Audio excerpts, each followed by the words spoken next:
Good morning and welcome to Gaming Ballistics Firing Squad. I'm joined today by Hans Christian Vortisch, author of GURPS High Tech and GURPS Tactical Shooting, as well as several supplements for Call of Cthulhu. The interesting thing about this particular interview is that, except maybe for my recent interview with Steve Jackson himself, your name actually came up in every single interview that I've done, especially with the Steve Jackson Game staff.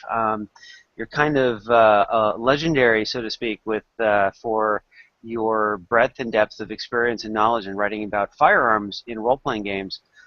So before we get really into it, I'd like to ask you a couple of questions about how you got into both role-playing games and your personal interest in firearms. Um, I really started playing in the early 1980s with a German game called Das Schwarze Auge, which is it's pretty much like Dungeons and Dragons, standard fantasy, pretty simple mechanics and all that. And then we played, I don't know, everything that was available: Dungeons and Dragons, Traveller, Shadowrun, Star Frontiers, The Morrow Project, Twilight 2000, Ninjas and Super Spies, Rollmaster, MERP, everything. Star Wars, the original, the first edition. And somehow I always gravitated to those games that featured firearms and were more fun to me. Call of Cthulhu, Traveller, Star Frontiers, stuff like that. It was just more fun to me because I like the fantasy genre, and we played a lot of Middle Earth role-playing game. But somehow the modern or sci-fi settings were more interesting to me. So I liked those most and started reading up on the stuff. Somehow I've got a vast collection now of books, and I don't know, it just happened that way. I didn't really shoot when I was young. That's sort of interesting. I had an air rifle and toy guns and stuff like that, of course, but I didn't really get into the practical side of it until I was much older, actually. But I always applied the sort of academic process to the whole thing, so I always researched everything diligently and without actually having, I hadn't shot a machine gun or anything like that when I started working on this. So, but I read up on it, how it's done and how people, do things like that. It's not just the specs, the technical specs, but everything. Cool. And so you'd say that you sort of started into your interest in firearms from a more academic perspective, and then graduated, I guess, these days to. 'Cause I know you do 3-gun matches in Germany. Is that? Yes, I at some point I thought, yeah, well, why not? It's a bit problematic over here because you can't really. Like in the US, most people don't really have first-hand experience with firearms if they're not, in the army or whatever, because they're not easy to get. You have to have special permits and stuff, and I didn't really feel like applying for the whole process. And it's not that difficult, but it's still a process. You have to go through the whole thing. You have to find out about the rules. You have to apply with the administration, and and it's pretty expensive as well. So I didn't really, do that until I don't know 7 years ago, I think, and I got a permit, and I built up a small collection, and I'm shooting, regularly and a lot actually right now. Excellent. So, Yeah, I have. It's been a while since I've actually been to the range. The last time was to sight in a new 6.8 SPC upper receiver that had been causing me more problems than a something that was that expensive should be. But I finally figured it out. It was my stock was loose. okay. And so when I was shooting, the whole thing would tilt. Yeah. But when I was bore sighting it, I put a laser down the bore, and I'm like, this is entirely accurate. It was only going wrong when I was pulling the trigger, and it took me 3 trips to the range to figure that there's a clamp on the extendable stock that I had, and if you didn't engage that clamp, the whole gun would rock. Anyway, that was a very frustrating experience, but eventually I succeeded my IQ-based gun skill, and then figured that out. All right. Yeah, but see, that's why I prefer guns that work all the time, like Glocks or pump action shotguns, stuff like that, where you don't have to fiddle. And I don't like to build stuff. I just want to shoot them. So right. I get guns that always work. Right. Now I'm only 172 centimeters, so a lot of the weapons that are more designed around people who are 6 feet tall or whatever, it helps with that. So one of the things that is true is you seem to have a comprehensive knowledge of who has what firearms all over the world. How did you get into that, and how difficult is it to pick that up? It's sort of a result of all my other research. If you're not just interested in the technical specifications of the stuff, you also want to know who's using what and who's buying what, how much did they buy it, how much did they pay for it, and all the other things that are that are actually often more interesting to the players in a game than the mere stats, because you have to know, can I actually get it, and how much do I have to pay for it, and will the man in black from the government, what kind of gun will they have, and if I break into the library of the Holy See, what kind of gun will the Swiss Guards have, and stuff like that. So it's actually more interesting to find out who's getting what, and I've done a lot of research on that. There's tons of books actually where you can find that, and then there's specialized online sites that are collecting stuff like that, and there's it's almost like train spotters. There's gun spotters, and they're searching the pictures from online sources to find out who's using what and stuff like that. So there's a huge, and it's actually a huge industry as well. Jane's the company, they're making all the money really with this kind of information. Well, I certainly remember. I never owned a copy because the Jane's books were always so expensive. When I was building a lot of vehicles using GURPS vehicles design, I would hit the Northwestern or the Rice Library in order to look at Jane's ships. Or my favorite book to go look at was aircraft weapons, and I remember Jane's infantry weapons as well. And you would have, I still remember at least my fascination with gun catalogs, so to speak, in games. I think started with, I want to say Twilight 2000 was the first gun catalog that I really had, although I think it was the second edition, the infantry weapons book, which had pictures and some stats and some interesting bits, although some of the pictures were wrong. And even then, I remember myself looking at, I think there was like this advanced infantry rifle, which they said fired an 18mm round, and I was like, what? That's an advanced infantry weapon firing shotgun slugs? That can't be right. But the funny thing is that actually that book for Twilight 2000 is actually basically copied from Jane's. It's you can really tell from the pictures and from the entries, because many of these things never appeared in the real world. They just were published in some Jane's infantry weapons issue, and then they used them for the Twilight 2000 book, but in the real world they never really has played any role. So it's actually quite funny. Yeah, no, I do remember that, but I also remember modifying it when it came to my own Monster Hunters campaign and stuff, because some of them were just not quite right. But to that point, in a way, one of the interesting things that I think you brought up, and I definitely remember reading or writing about it, I think, either reading about it, writing about it, or both on my blog, is that firearms set a backdrop to a scene the same way that a Model T Ford or a Ferrari F50, or it provides a context to the environment in a role-playing game that's pretty interesting, and I think helps with immersion. And so getting it right is part of set dressing. Yeah.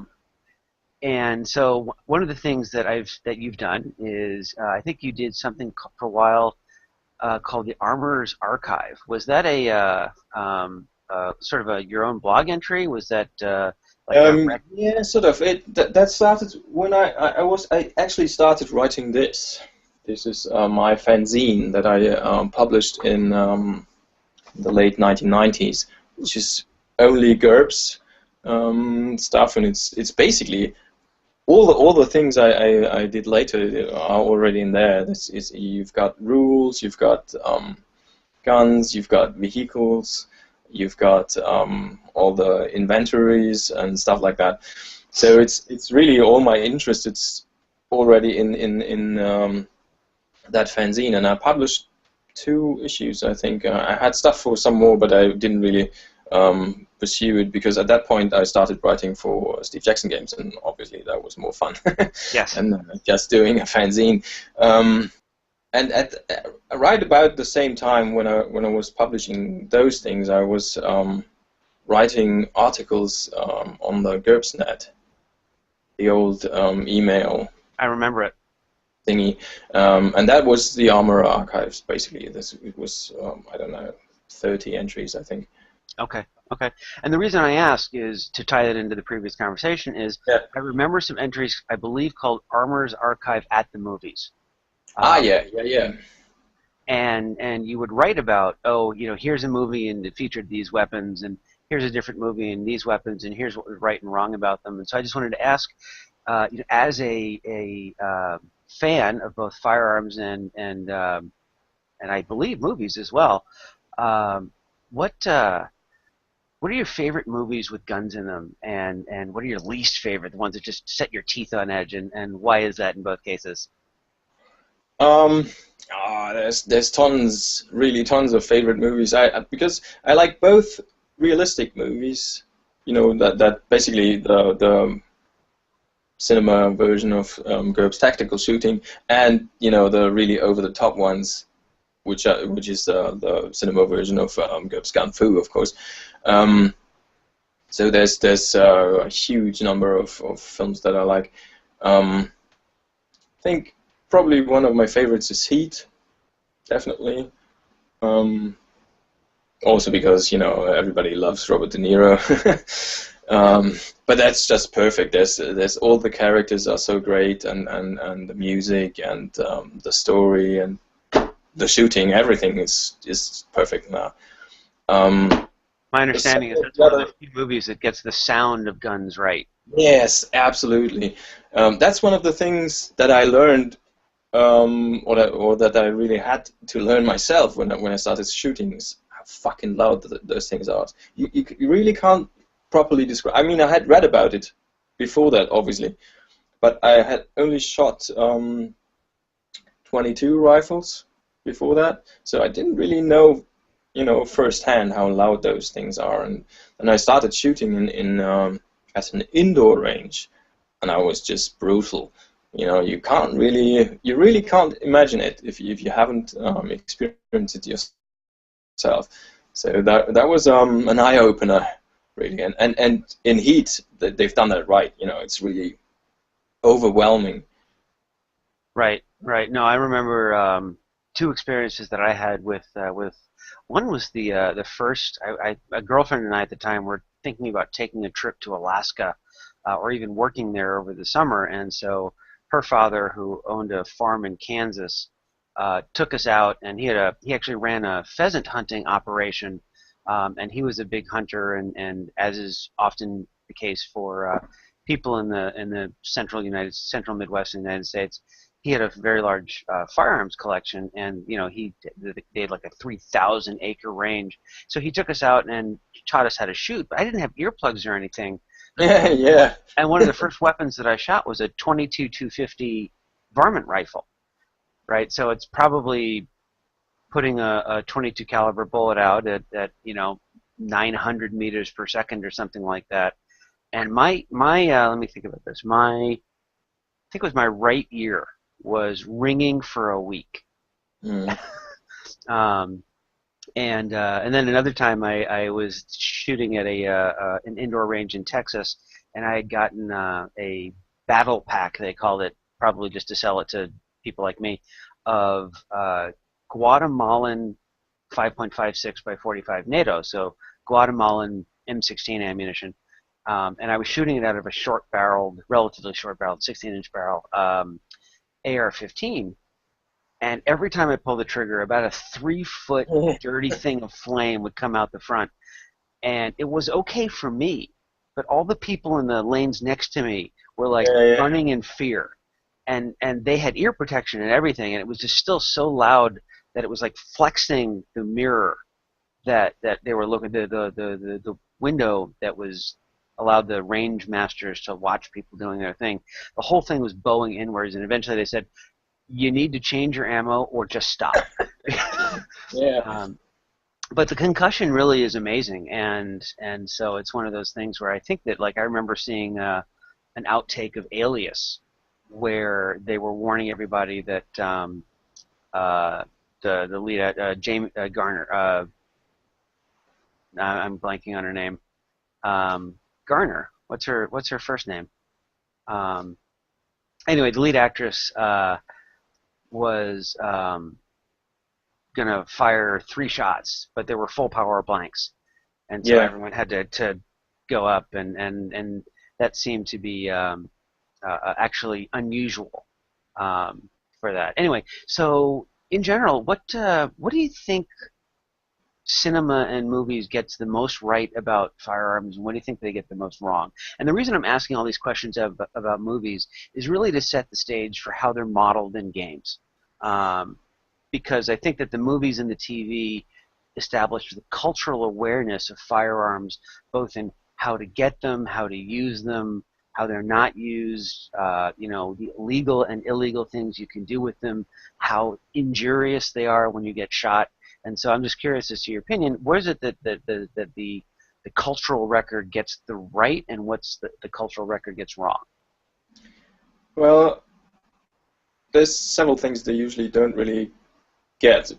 The first one is, which we already talked about, is the sound. Actually, I read that they're required to turn down the volume because people would get ear damage from actually from just watching a movie. So they can't really use a proper volume, but still, you can do it right, like in Heat, and you can. Usually they don't, because usually the sounds you hear in movies and television are usually not the sounds that they actually generate, but they're from some computer program. So that's also a problem. You can't really recognize what it's actually like.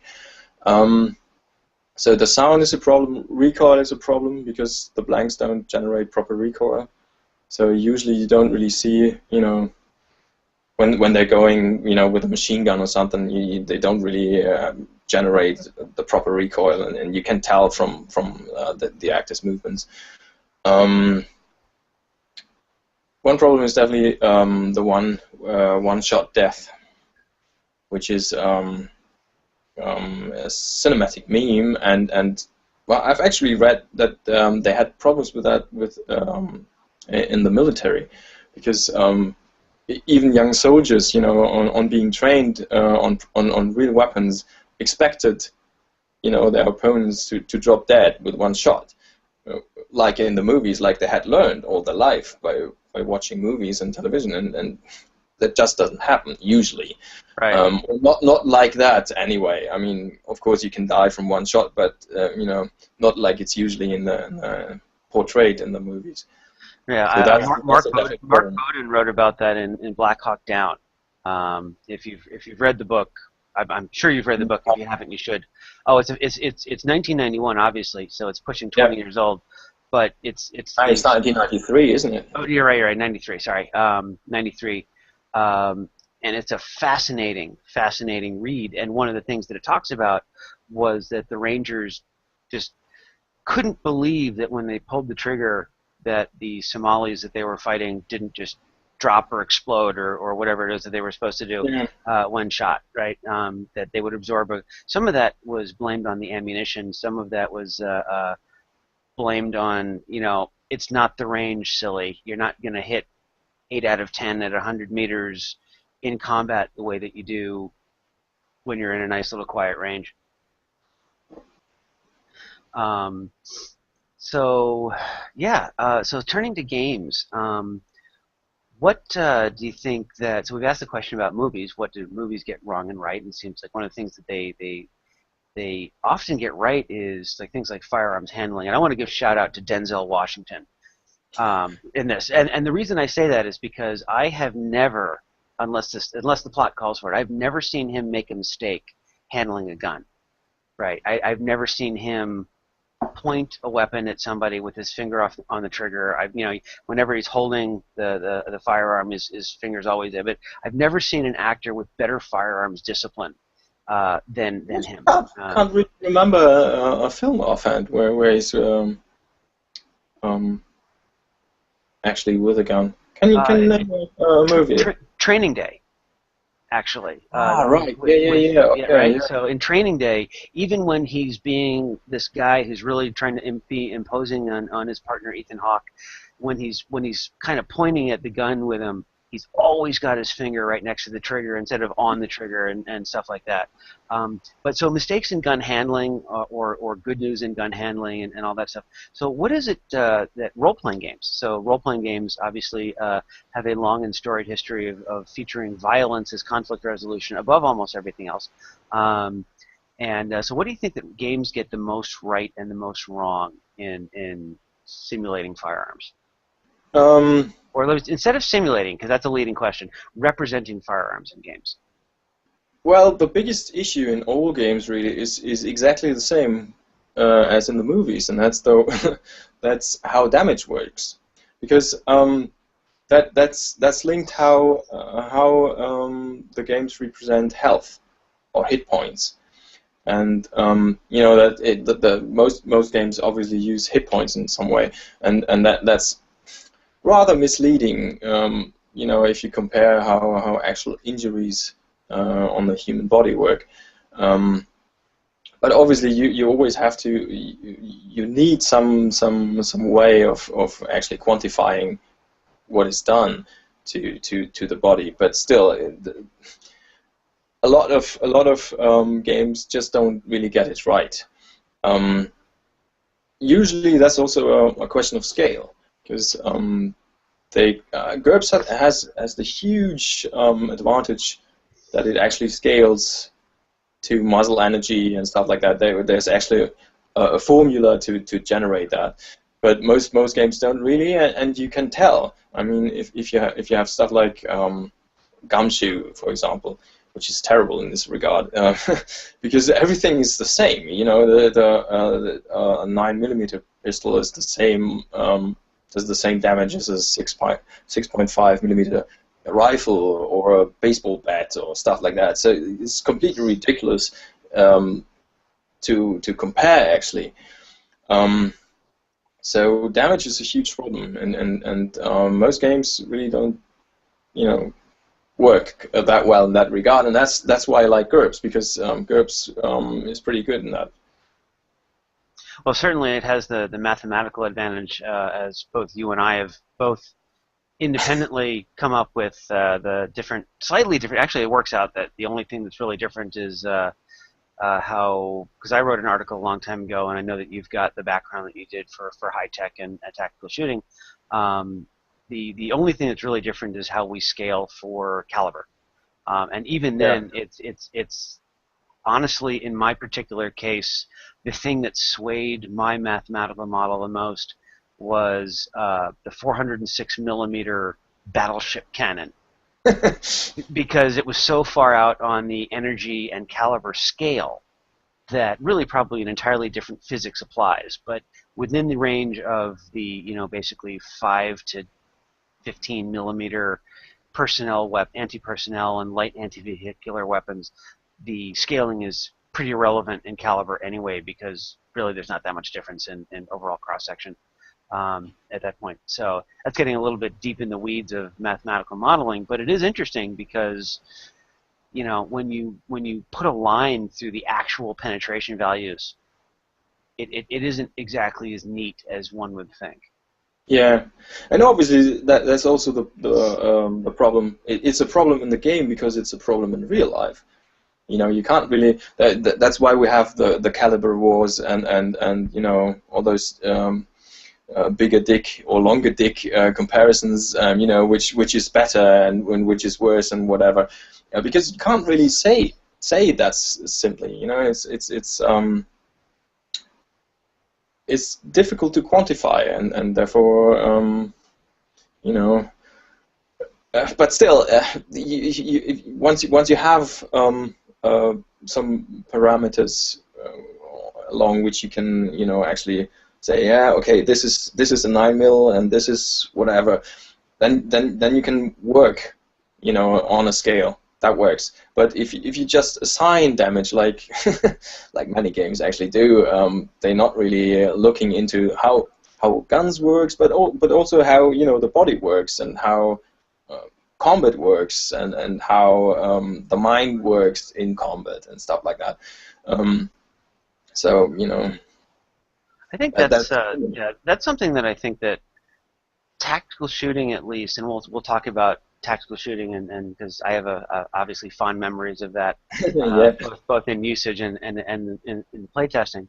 But the mental stress of combat is something that I think that tactical shooting does as well as I've seen, and yet it's still very difficult to get right. I think largely because gamers are used to having total control over everything that they ever do. And this is actually an area where the scaling of GURPS in time with 1 second combat action, I think, works a little bit against the real simulation or simulationism a little bit of how much you can actually get done in a firefight and how much time you're spending ducking behind a box. Yes. I mean, I just recently did an article for Pyramid, where I chronicled a couple of real gunfights and fictional gunfights in the Old West. You've seen the transcripts, and the interesting thing is that a lot of the time people would just do nothing. Right, they just sit there and you can't really say that in a game. The players they want to do something every turn or every round or whatever. They don't really appreciate that. Sometimes you just don't want to do something, and it's the same thing. Not only with guns, but in martial arts as well. I mean, I've done loads of martial arts, and you've done even more. And sometimes in a fight, you just stand around a bit and look for a better position or whatever. You don't punch every second, so that's definitely a problem. Right. And it's perhaps a good idea that some games have a longer combat round than just 1 second. I mean, not too long. I mean, the D&D, I think, is 30 seconds. That's ridiculous. But a bit longer than 1 second would certainly work. Yeah, in a recent game that I was been running that I call Alien Menace, which is basically sort of Aliens, Colonial Marines meets Dungeon Fantasy in a way. All right. Gear up in your modern tactical gear a little bit in the future, because the future is cool. Kind of like GURPS XCOM, if you're familiar with that particular computer game. Except the players are going to other star systems and killing aliens and taking their stuff. But one of the things that we wound up doing is we did a 5-second combat turn, not for the actual shooting itself, but for the maneuver phases before the firefight actually starts. Because frequently what I wanted to model was, a group of troops would walk at a combat, sort of a combat walk, scanning for targets, and then pause, letting their next guy go, kind of a bounding Overwatch type movement. And doing that on a 1-second time scale was ridiculously frustrating, because you'd be cycling between 4 to 6 players, moving 1 to 2 yards per second. Because one thing that is true about about GURPS is that I love it to death, but some of the playable abstractions it makes make every Joe Average into a world record sprinter. Yeah, yeah. That kind of stuff, easily fixed, but on the 1-second time scale, a 2 to 4 mile an hour, 4 miles an hour is a reasonably brisk walk. And that's 2 hexes per second, 2 yards per second. So it's really not moving anywhere. And to clear a cave complex or something like that when the bugs are coming would take 9 years of real time. Okay, Peter, you move your 2. Nate, you move your 2. Hans, you move your 2. Okay, and now we're going back to Peter again. And then at some point people are going to reach through the screen and kill the game master for that. So what we wound up doing is saying, okay, take a full move. And then I think it was a full move, and evaluate, and a wait, and you do that as a 5-second action, and it appropriately gets things moving, while allowing first of all, it didn't allow someone to get way ahead, and then you say, oh, and now combat starts, and you have some poor schlep who's off in the middle of a firefight because they just moved their icon on the screen. But it also sort of broke that up. But yeah, so I mean, I think that 3 to 5 second round I think probably works best for, and even D&D eventually did that, the 6 second segment or whatever. But that range of a couple of seconds seems to work well, except when you're dealing with something like fully automatic weapons. Yeah, but even if you got semi-automatics, or even if you got punches, I mean, a real martial artist, he doesn't throw just one punch, right. And if you're going with I don't know, when I shoot, I shoot like 4 shots per second, and those are aim shots. It's not just in the sand. So you have to do things pretty differently. If you have a 3 or 5 second turn, you have to realize that in that time frame, you can empty an entire magazine of an assault rifle or something like that, and that doesn't sit too well with many game masters and many game designers actually, because they usually want things to be a bit slower, and I don't know. No, I think it's a real tension in trying to create dramatic action without devolving into the only thing you're doing is managing inventory. Even though if you look at one of the big issues in patrol reports, if you read, especially we've got a long time of deployment in Iraq and Afghanistan, and you read the patrol reports. Most of these guys, when they get into a serious scrap, they're not paid to bring ammo back. But I'll tell you what, no one has ever wished that they had less. Yeah. But that's the thing again.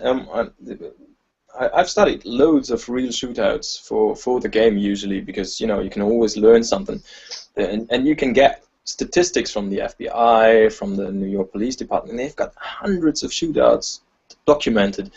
And the same with many of the Old West gunfights are extremely well documented. I mean, comparatively, they say for example, there's a famous fight that's 4 dead in 5 seconds, and you can't be really sure that it was just 5 seconds, and we know that those 4 guys didn't die in those 5 seconds, because 3 of them they died later, right? Sure. Later. No, but still, you've got enough information to deduce that most real shootouts, they're over in a very, very short time. But still, people manage to shoot a lot. I mean, not just 2 shots, but they spent their entire ammunition. So you have to find a way to have that condensed, to have the condensed time, and still allow the characters to do it, so much, and I don't know. It's difficult in both the 1 second turns and the longer turns because both have issues in that way. So if you were to take a step back, right, you've written rules for GURPS, I've written rules for GURPS, you've done the Investigator Weapons series for the Call of Cthulhu system. And as you mentioned in the earlier in the interview, you've played a lot of games. So if you could start from scratch on a blank piece of paper and design firearms combat for role-playing games as envisioned by Hans Christian Vortisch, what would that look like to you? I don't know. I've never really thought about writing my own system because I like the systems I work with, obviously. But one thing is definitely an issue is the time issue, as we just talked about. And I think I would go for a slightly longer turn than GURPS, probably about 3 seconds.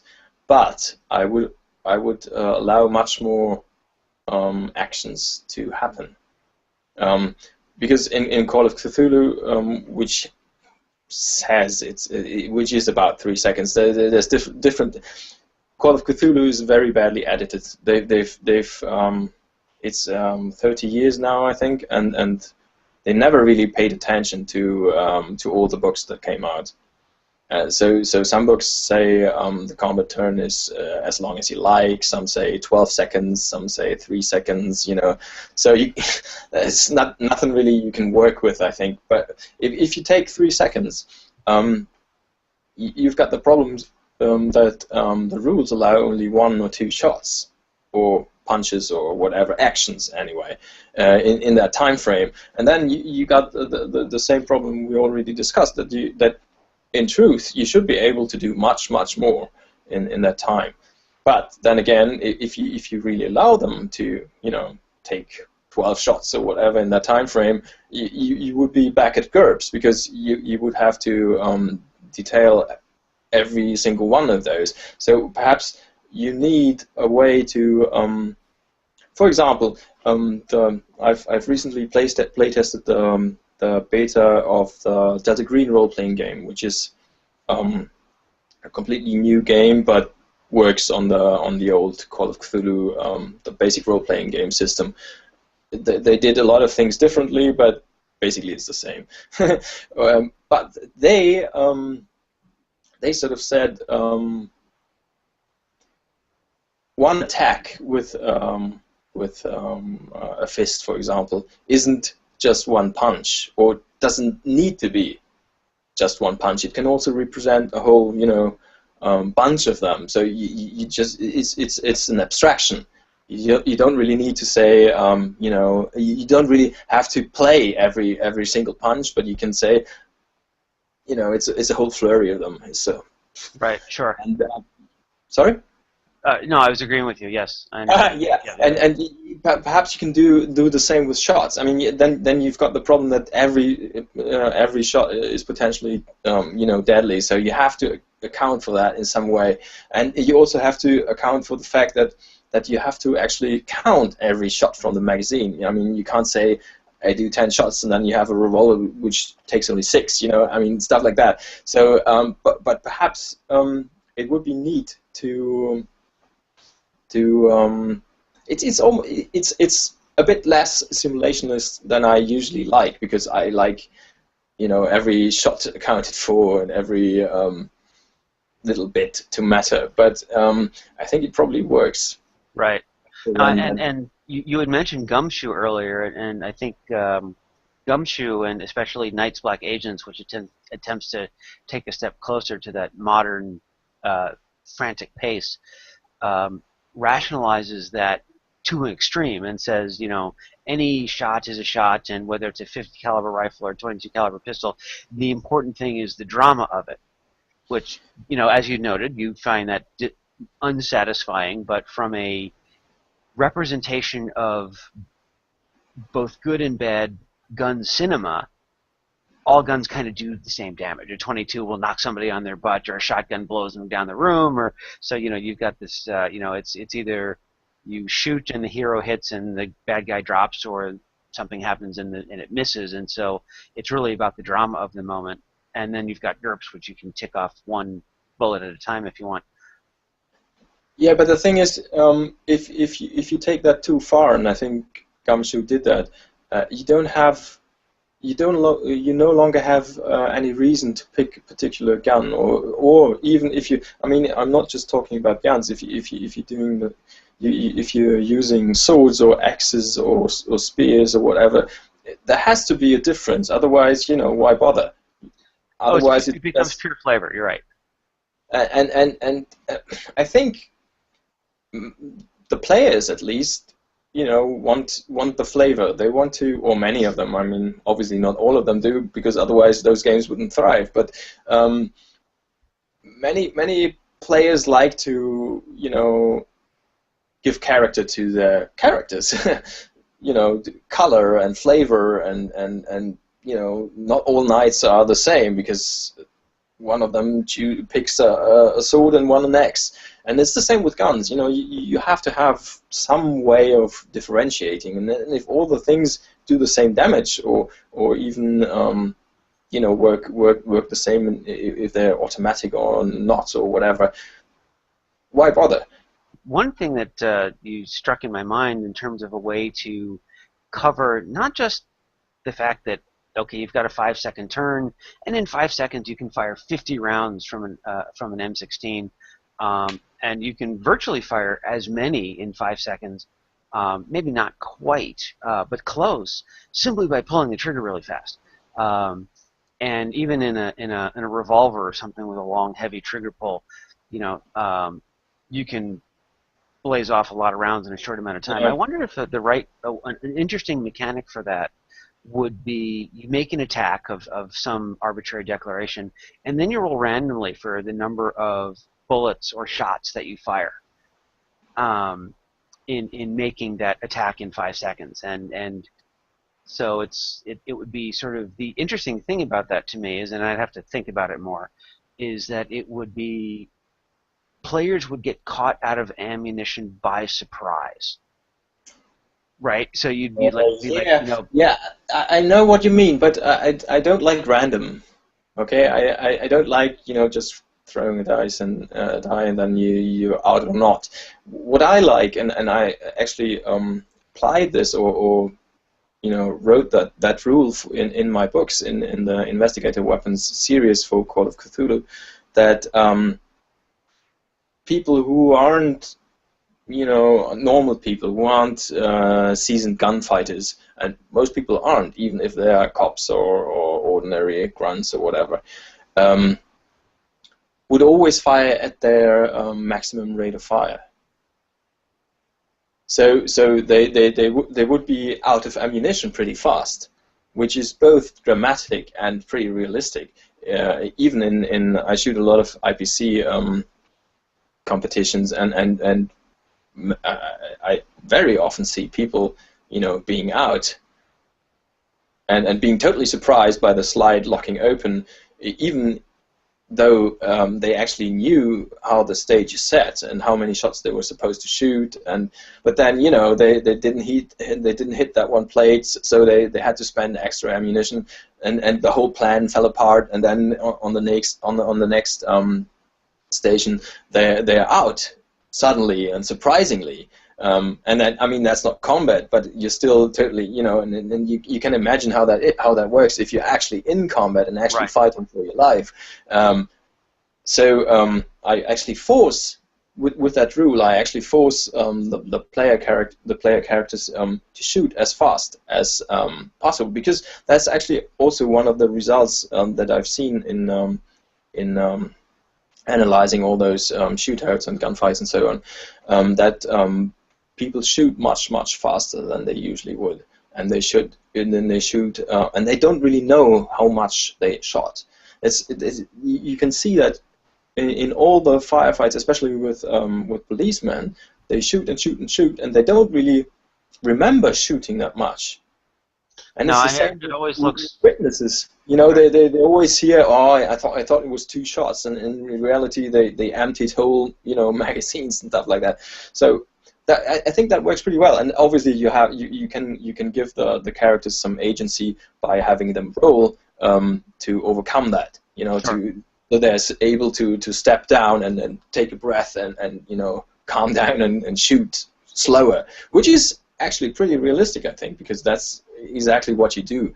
You have to exert discipline to control your rate of fire. That's an interesting point. Yep. But I mean, back to your comment about the police stuff is it is true and it is interesting, and of course it's always very tragic in retrospect because, and it gets into the tactical mind and some of the concepts you introduced in the in your writing. Not only do you shoot at maximum rate, but once somebody decides to start shooting, everybody gets in on the game. Yes, yes. The psychological Yeah. pressure in a potentially lethal situation, to not be the one standing there with the fully loaded gun in their hand at the end, right? Or potentially wounded or dead in both sides is once the shooting starts, the psychological pressure to shoot is way more than I think anyone who hasn't experienced it gives it credit for, and even the people who research it academically don't really understand. I certainly don't understand. But you read these after-action reports of there was someone in a doorway, and I know that this was a fairly famous case in New York City. There was someone in the doorway, and there were several police officers, and something happened, and one officer starts shooting, and pretty soon 45 rounds are expended because every single one of them went through 15 rounds in their Beretta or whatever before they even thought about it. And the bullets are going all over the doorway, and the person, someone is. And of course, most of them didn't hit. That's one other. Right. No, that's right, because the hit rates tend to be somewhere between. Well, let's just say that they're usually less than 25%. Yeah, I think it's generally about 10 to 20 is about. Right. The ratio. Right, and that was actually I had a whole series of both blog posts, and we even snuck in a reference to this in the Pyramid 357, which was the wonderful gunplay issue. And obviously, with my interest in yours, that was a good one. I wonder if we can lean on Stephen to do a sequel. I won't lie, I've got an article just already on his desk for that one. That right. I think it's actually some of my best work, because I had referenced it in the blog at points, is a different way to look at aiming in GURPS. Because as you know, sometimes you draw and then you're like, oh, the perfect sight picture, and you shoot, and it's bang on right instantly, and sometimes it's like, yeah, blam, and it's very literally hit or miss when sometimes you get a good picture and sometimes you don't. And GURPS is very formulaic. I draw, I do an all-out attack, I aim again, I aim, and then I shoot. And usually the player has some mental calculus of, oh, I'm going to do this after I get to this score, and it's not quite so metronomic, right? It's like metronome: aim, aim, aim, shoot, aim, aim, aim, shoot. Anyway, and that's really, I think, one of the hardest things to model. Getting back to the game thing is the uncertainty that happens in a real firefight, because of course you're not doing it 1 second at a time, or even 5 seconds at a time, right? I mean, putting your head down for 5 seconds in GURPS is a freaking afternoon, right? But ducking to take a deep breath or something in a real situation is not just common, but encouraged, especially in more military-style firefights where you don't have people standing in the middle of a street in what becomes a brief flurry of violence. So going from some sort of real-life shooting and stuff to talking a little bit more about your writing. So at least in GURPS, you've written, at the very least, special ops, covert ops, modern firepower, tactical shooting, gun fu, high tech. Missing any off the top of my head? My first real project was modern firepower. It was modern firepower. What else did I do? I did SEALs in Vietnam. That's one. I knew I was missing one. Which I really like. That's one of my favorites, actually, because it was such a interesting thing to write. Because And it doesn't really fit with all the other books, strangely, because it's such a weird setting, and I don't know, it's so specialized. It's just about U.S. Navy SEALs in Vietnam. There's no, but it really works, and it's got some nice alternate history scenarios in the back, and it's got loads of mechanics that are used later. That's one of the things, you know, that you can't really plan. You just write something and then you notice, oh, that could, you know, use some more development, and I really should have thought about that, you know, in another book, an earlier book usually, and but that's really cool. And it's got great historical photos, so it's one of the better illustrated books of the lot, and that's just great.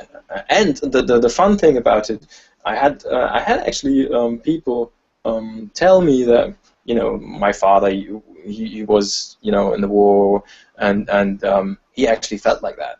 Right. Right. So people actually came to me and told me, you know, that that it hit the spot, you know, and that's great because it's so historical. It's obviously, I mean, obviously I wasn't there, and obviously, you know, I have no real you know, issue in the whole thing, but it's just, if you're doing a historical setting like that, and then people who've actually been there say, okay, yeah, that's how it was, or that's, well, perhaps not exactly like that, but, you know, it captures the feeling anyway. Then, you know, you've done your job, and that's great. That's just great. I did a couple of other books in the World War II series. I was wondering, did you have a hand in Hand of Steel? Yeah, I actually worked with Gene before he actually before the first the main volume was actually published. I worked with him on the vehicle design system, because he had this abbreviated design system to the what was it called, the modular design system. Yeah. Modular vehicle. MVDS, Modular Vehicle Design System, I think. System, I think, yeah.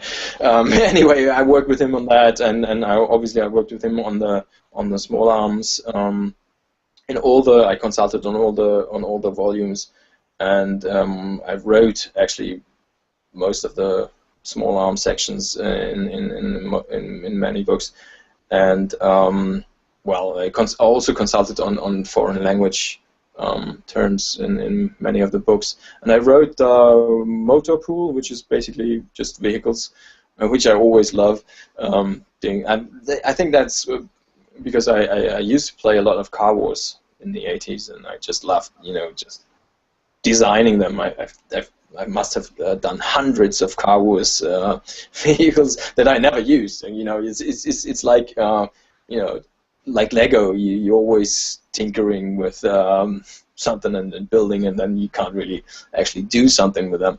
Anyway, I did the Motor Pool, and then I did 2 PDFs with Michele Amelini, the book on Poland and Romania. Right. And then you got the Covert Ops is actually an interesting story, because there was a playtest. It was what, GURPS Assassins or something, and that didn't go well. And so you and Bill Stoddard got together and pieced all that together to make Covert Ops. What's it? So what has your experience has been, both positive and negative, in writing for Steve Jackson Games? I find, at least, it's a tough company to write for, but the results are usually pretty good. Yes. Well, they've got fucking excellent editors, which is their main selling point, really. I mean, obviously, aside from the game system, but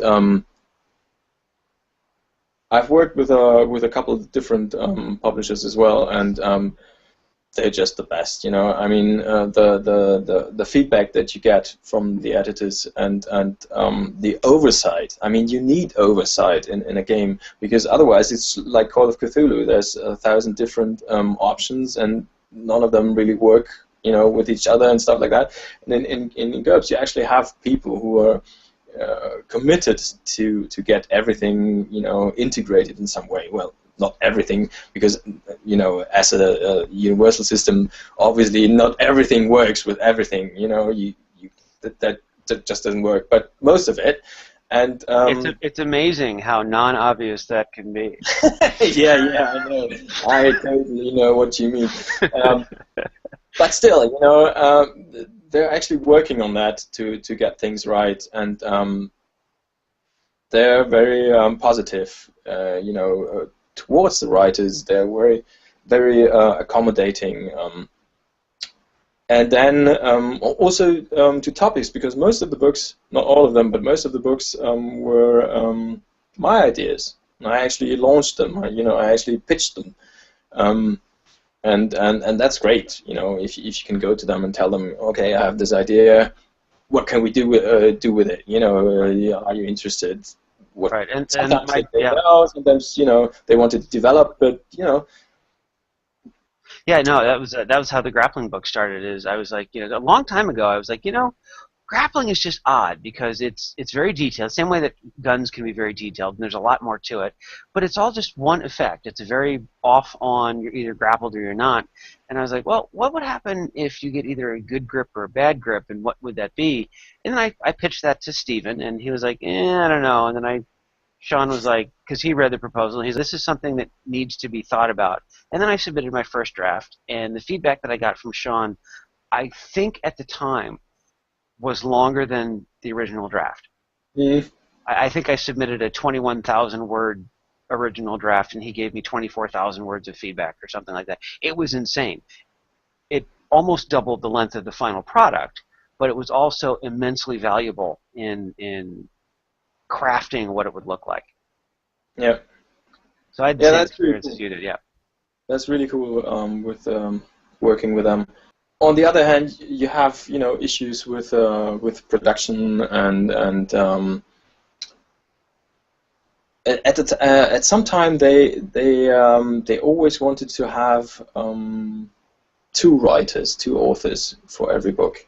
That was a bit annoying because usually I actually prefer to do everything on my own. Sometimes I mean when I actually chose my co-author, it's a different thing, because I actually want to work with somebody. But these days I usually want to do it alone and prefer that. And at some point they had this. I don't really know why actually, but they had this this idea that every book had to be written by two people. No, I think more eyes on it. I mean, the peer review process and going back and forth certainly has value. Yes, but you don't really need several authors for that, for peer no, that's true. review and playtesting, and that's another good thing with Steve Jackson Games. And many publishers actually don't do that, or don't do it that in that way that they totally playtest everything and have a detailed peer review, and you actually have to work with it and have to explain yourself. That's very important actually for the stuff to work, because you can tell which games don't use that, because they usually have issues that should have been ironed out much earlier. And in a game like GURPS, and I found this in the grappling book, and I refer to that largely because I think it represented, at least for me, some of the best and the worst parts of all of that, which is when you're doing a lot of playtest around Hans grappling with Doug. Okay, that's one setting. And then you need to say, okay, what happens if Giant Hans is picking up Hobbit Doug? And you're like, damn it. All your assumptions go out the window, and you really have to think about that. And what I'm finding, at least, is we did a couple of months worth of playtest for that, and could have used another year of people to mess around with it and see where it squeaks around the edges. And Peter Dell'Orto and I wrote thousands and thousands of words of how to tweak it out that he uses and writes about in his Fell Tower Dungeon Fantasy campaign together, just to specialize a little bit. And it's amazing how valuable that was. And in the tactical shooting playtest, we had some really dedicated, interested people that really helped. And I've heard since then, and I don't know if you've received the same feedback, that playtest was legendary in its value. In terms of how it really had validated the book. So, if there's anything in retrospect that you've published in GURPS or really in anything else, and we'll talk about some of your other works in a minute here, what would you do over again if you could? I mean, with looking back over the body of work Well, that you've published. the thing is, sorry, the thing is, you always want to do things over. You know, that's the problem with books. At some point, you have to let go. You know, you have to let the editors and the layouts and the production. You have to let them do their job and get the book actually out. But of course, that cuts you off from the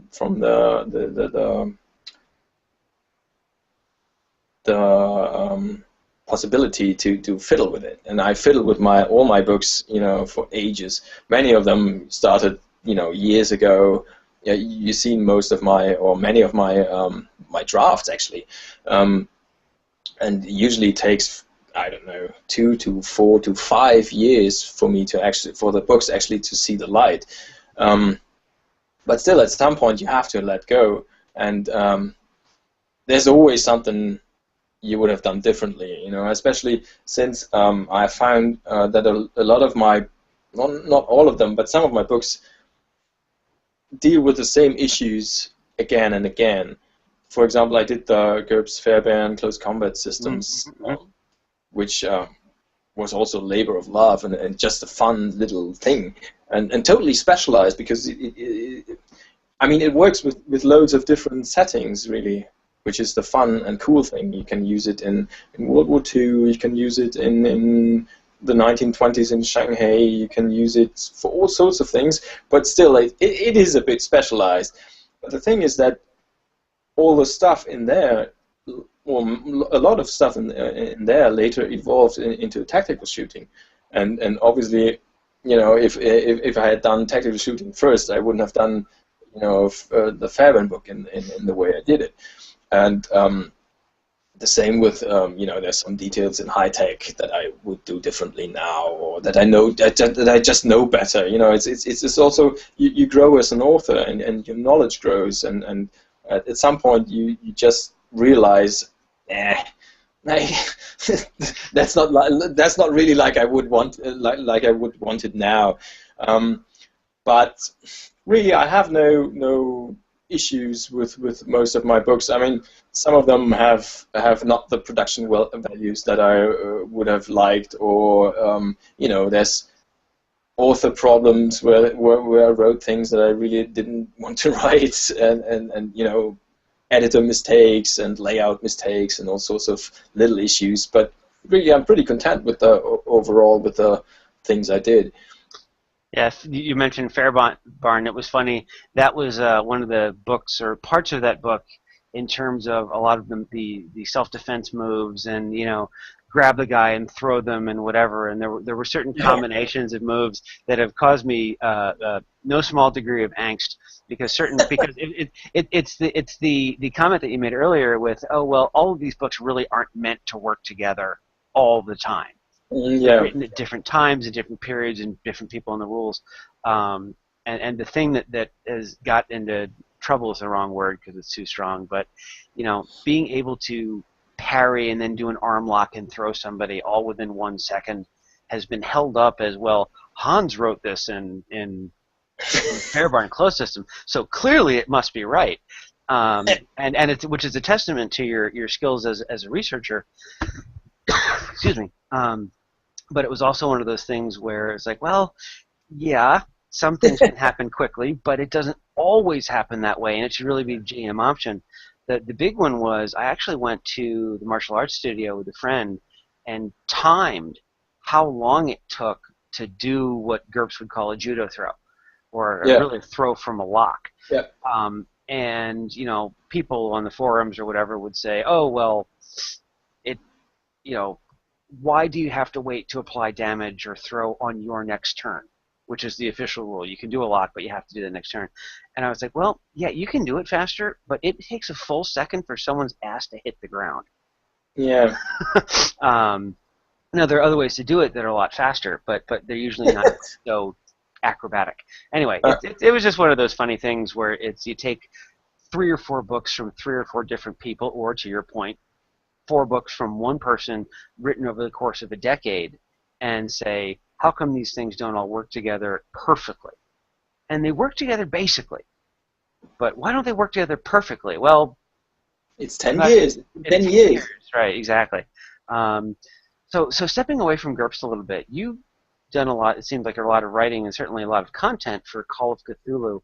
Do you talk a little bit about that, and do you do other writing for other game systems as well? Um, I started writing for Call of Cthulhu also at some point in the late 90s, I think. Because the funny thing, originally I wanted to translate the third edition of GURPS High Tech.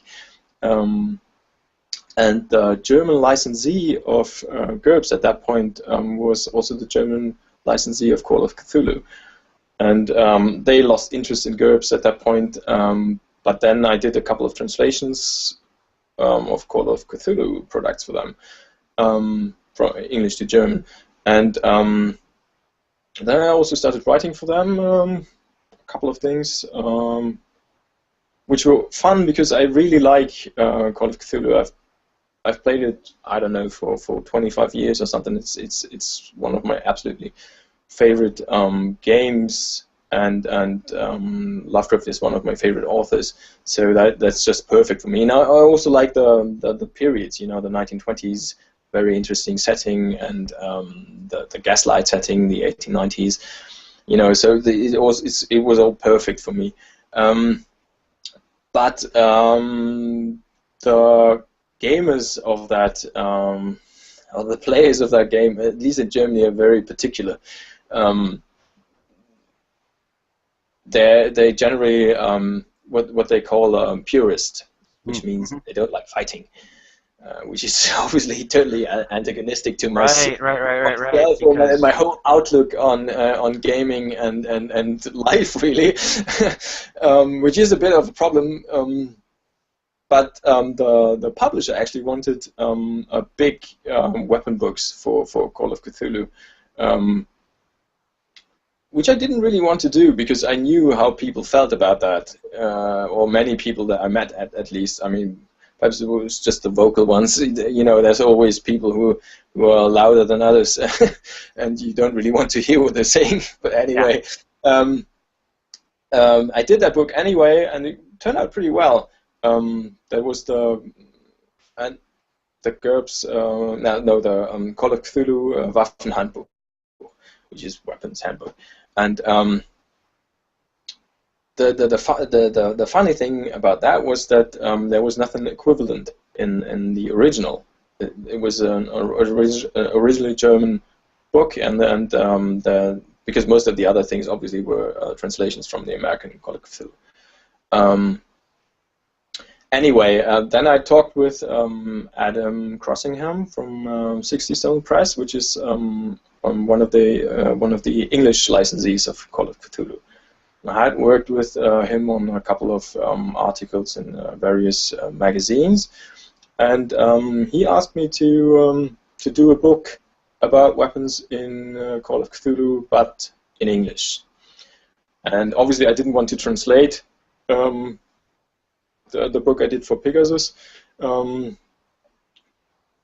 And so we developed a new book, and the basic idea was to take just, not a huge catalog, but a selected sampling of things that investigators would actually have access to, and would actually use against, all those Cthulhu beasties.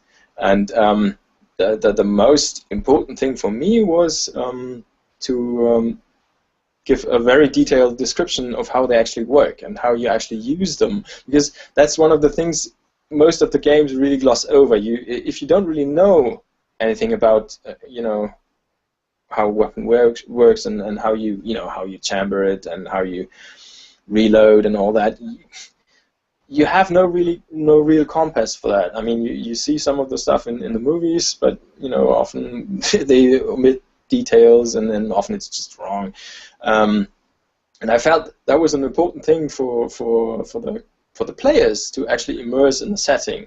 Especially the reloading thing in Call of Cthulhu. where you have to reload your shotgun before the ghoul comes through the door, and you know, you're frantically reloading your 2 shot shells and stuff like that. So yeah, but you have to actually know how it works, and I describe that in detailed steps. And I have we have pretty good production values in those. There's a picture for all of them, which is, I think, important, but you know, most of the games, they can't really afford, you know, an illustration of all the things in there. Anyway, that was the idea of the investigative weapons books. First, we did the 1920s book to see, you know, how it works and how people like them, and but it sold pretty good. So you know, I wrote another 3 now. There's the second volume is set in the modern day. It's mainly intended to support Delta Green and the Laundry, and then there's one set in World War II, which is there's a couple of publishers producing entire series of books. Like there's the Achtung Cthulhu series, which is English, and the World War Cthulhu series, which is also English. They're producing tons of books for that setting or for the era. And so the third investigative weapons books is for that, and the fourth is for the Gaslight and Old West period. And yeah, those have been really fun to write, because I tried out loads of stuff, and you know, the research is always fun for me, because I'm not just reading up, you know, on the technical specs. I'm also reading up on the users. I'm reading up on movies, or not. I'm not reading up on the movies. I'm watching the movies, and but I'm also trying out a lot. I mean, I've got my own collection. But I'm always, you know, walking up to people, and, you know, can I try out that? And I don't know. I've tried out hundreds of different firearms for those books, you know, just to know how they work and how they look and feel and stuff. It is interesting because, like, you know, even in GURPS, you have something like, so I'll take my 2 pistols, a Springfield XD-M and the Walther PPQ. Notionally identical stats, really. Maybe a couple shots different, but from GURPS perspective, they're identical. But they shoot so differently. I mean, they really are 2 different pieces of hardware. The Springfield has a long, slow, steady trigger pull, which is very accurate, but you have to work it. Whereas the PPQ has this trigger reset that's like on a you can fire follow-up shots before the muzzle has even climbed at all. So if you're firing multiple shots, it's about the fastest, most accurate gun I've ever had the pleasure of pointing down range. and it's amazing. But it's also you'd never get that from a stat block. Yes, yes. Especially one with, as relatively speaking, even though GURPS has a lot of stats, it's still fairly coarse resolution, because you know, a plus or minus 1 in GURPS is basically a 50% increment in range. Right? If you're doing something that's worth a plus 1, you can hit something at 15 yards where you used to hit it at 10, or 150 yards where you used to hit it at 100. And with that range resolution, a lot gets swept under the rug. Probably more should be swept under the rug than is given mechanical benefit, but you want things to be different. Yeah, and it's even worse in most of the other game engines, which have even lower resolution, and you can't really, you know, tell them apart, as I wrote about earlier. Right, and you know, for a game in many cases without heavily modification, like the D20 system, guns are going to have a hard time, because, you know, the abstraction of armor class and some of the pieces like that don't play as well. They can be made. I've seen some modifications, but in the end that starts to be, okay, how close to GURPS can you actually get without actually playing? And in a way that's kind of nice, because when you have a system like, okay, I'm going to write something for GURPS and then back it off to see how you do D&D. I wrote a fairly interesting, with Peter's help, everything doesn't always come back to grappling, but it's the book that I have, and it's where I've had the most mechanical experience writing rules, maybe other than firearms. But starting with something like GURPS and saying, okay, how would I D&D-ify that? It's interesting because you say, okay, I'm going to abstract this. I'm not going to abstract that. And you can start to walk through the balance of simulationism and super details and quick play, which is required to fit into the systems. But before we go, I always like to give my guests sort of the last word. But I do want to sort of weave a question in there, which is kind of, what's next for you in terms of authorship or publication, or is there anything that you want to talk about? Like, I know you just published Adventure Guns, which is a labor of love in a period that you enjoy. So what next for you, and what parting shots do you have before we sign off? GURPS High-Tech Adventure Guns just came out, which is basically a gun catalog for the late 19th century, for all the Wild West movies and all the Gaslight things and Sherlock Holmes and everything that's happening between 1850 and 1910, roughly. That just came out. The Investigative Weapons Volume 2 for the modern day is now in the final production stage and should also be out, hopefully this year even. And then I'm hoping that the third volume about World War II is going to come, or is going to follow pretty soon. I'm also working on a new GURPS book, or at least I'm you know, as I said earlier, I need a lot of time to actually fiddle with it. But it's actually planned as a follow-up to Tactical Shooting. So sort of ties into that. Yes, but I have no idea when that will actually, or if that ever, will see the light. But I hope so. Okay, excellent. Well, I want to thank you for your time, and I'd love to do this one again in the future. Okay, excellent. Yes, I thank you.